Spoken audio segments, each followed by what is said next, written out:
Възможно ли е да бъде продаден ипотекиран имот и каква би била цената му? Да, възможно е. А цената му е пазарната, каквато на всеки друг имот без тежести. Това го подчертавам, защото има купувачи, които се опитват да извиват ръцете на продавачите, собственици на ипотекирани имоти, и да им предлагат по-ниски цени, да ги заплашват с часаита, с търгове, на които цената им ще бъде доста под пазарната. Как се случва една такава продажба? Тя става по няколко начина, в зависимост от това дали купувача купува със собствени средства или тегли кредит, зависи от размера на остатъка, дали е останала малка сума или по-голяма. Ще ги разгледаме всичките. Първо, случай, в който купувача купува със собствени средства.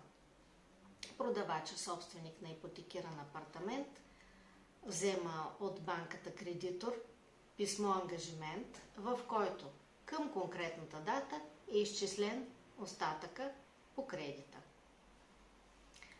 В деня на сделката купувача превежда по две сметки, две суми. Едната е остатъка по кредита по сметка на банката, толкова колкото е написан в писмото ангажимент от банката. Примерно, ако апартамента е 100 000 евро, 40 000 е остатъка по кредита, се превежда по сметка на банката кредитор, а остатъка от 60 000 евро се превежда по сметка на продавача. И с това сделката приключва.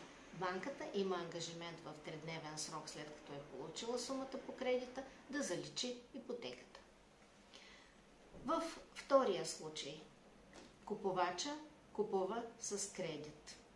Тогава банката учредява втора ипотека върху имота и когато отпусне кредита, погасява кредита по първата ипотека, а остатъка от сумата превежда по сметка на продавача. И пак в 3-дневен срок се заличава ипотеката. Има и друг случай, това е най-опростената процедура, когато остатъка по кредита е съвсем малък, примерно 10 000 евро да речем, или 20 000 евро, сключва се предварителен договор и ако апартамент е 100 000 евро, тези 10 000 евро са 10%, които трябва да се преведат по предварителен договор. Може да се окаже, че 20% могат да се преведат по предварителен договор и тогава купувача превежда тези пари по сметка на продавача, който се задължава, и това е описано в предварителния договор, да си погаси кредита и да си заличи ипотеката. И тогава пред нотариуса удостоверението за вещни тежести е чисто и сделката си минава по този начин.